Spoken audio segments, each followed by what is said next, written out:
Di video ini kita akan bahas bersama-sama head-to-head saham Nvidia dan AMD. Kita akan bahas mulai dari performa saham, kinerja fundamental, market share, hingga potensi ke depan. Nvidia adalah perusahaan semikonduktor multinasional yang berasal dari Santa Clara, California.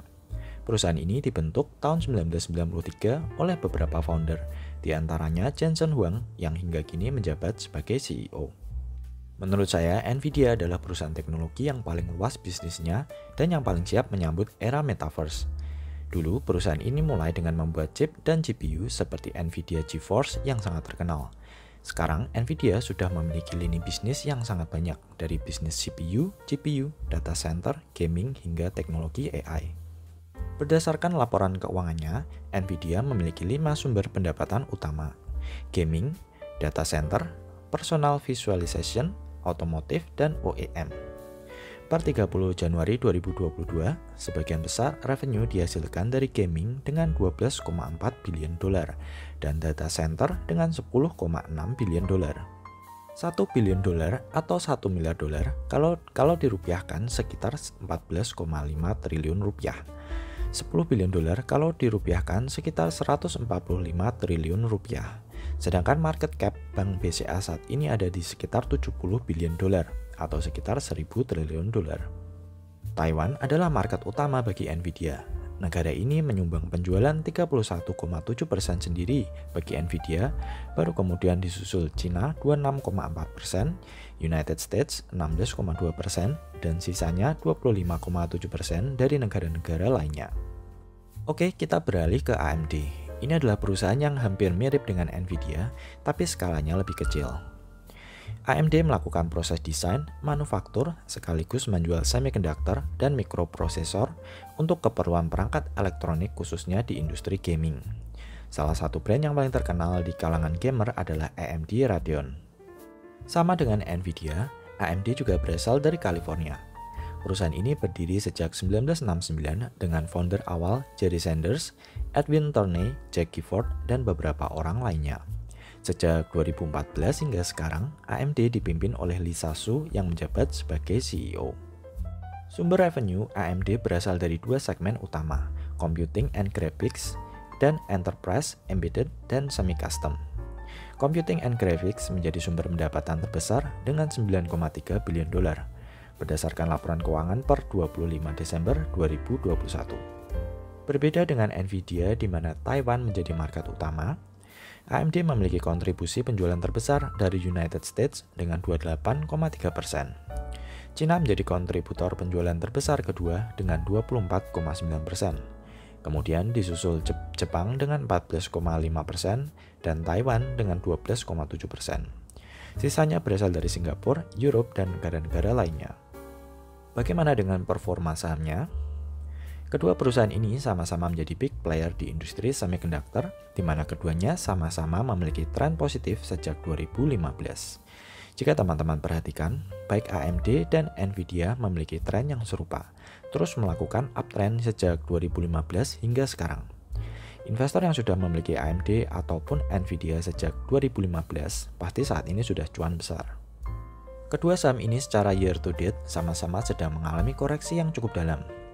Nvidia turun lebih dari 18%, sedangkan AMD sudah turun 30% sejak awal tahun 2022. Lebih lanjut, jika kita mundur dari 2010 hingga video ini dibuat, maka return dari Nvidia jauh mengungguli AMD. Nvidia mampu memberikan return 5000%, sedangkan AMD hampir memberikan return 1000%. Total revenue Nvidia sepanjang 2021 sebesar 26,9 billion dolar. Sedangkan AMD memiliki revenue 2021 sebanyak 16,4 billion dolar. Jarak revenue yang cukup lebar ini langsung tercermin dari market cap Nvidia yang bernilai sekitar 600 billion dolar. Sedangkan AMD saat ini memiliki market cap di sekitar 170 billion dolar. Untuk fair value yang saya ambil dari reportnya Morningstar, Nvidia cenderung overvalued dengan perhitungan fair value dari tim analis Morningstar di kisaran 200 dolar. AMD memiliki fair value yang lebih wajar, di mana saat video ini dibuat, AMD masih berada di bawah fair value-nya di kisaran 130 dolar per lembar. Sekarang kita bahas kinerja fundamentalnya.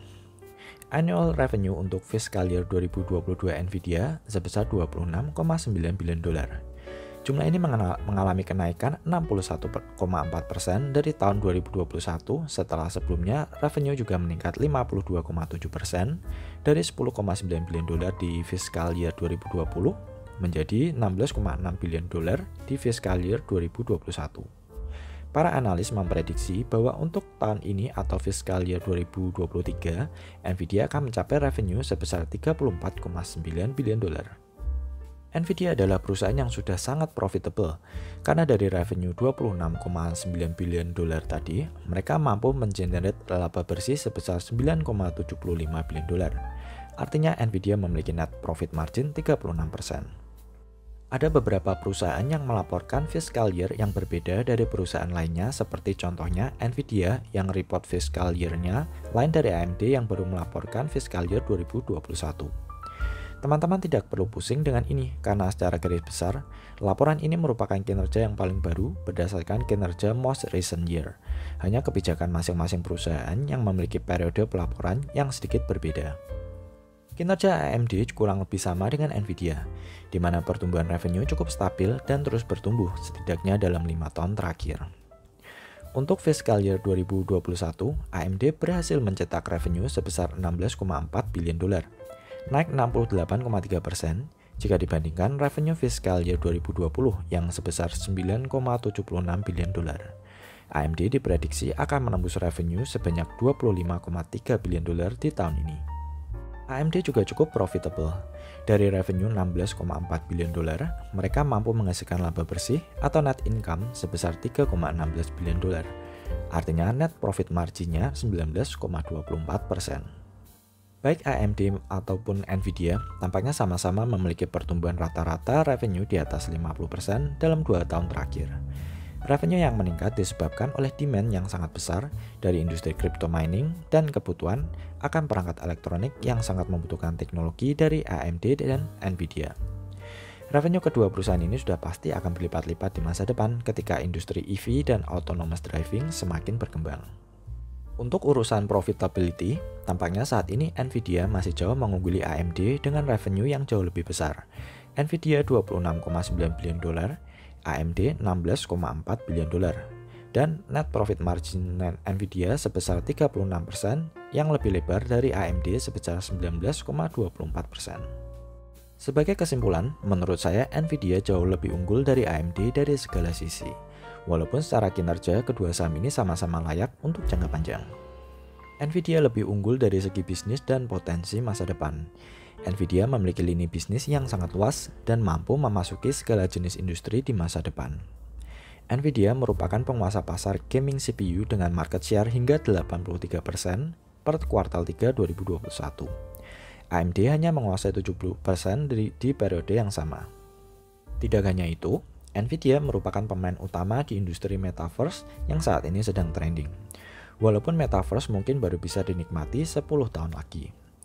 Nvidia adalah perusahaan yang paling siap dalam membangun infrastruktur yang dibutuhkan, mulai dari data center, AI, hingga software ekosistem pendukung yaitu Omniverse.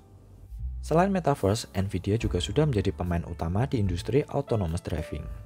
Nvidia memiliki teknologi yang akan sangat dibutuhkan banyak sekali manufaktur kendaraan EV di masa depan. Berdasarkan analisa tadi, poin plus dari AMD adalah dari valuasinya yang cenderung lebih menarik daripada Nvidia. Saat ini valuasi atau market cap dari Nvidia sudah berada di atas 500 billion dolar, sedangkan AMD masih di bawah 200 billion dolar.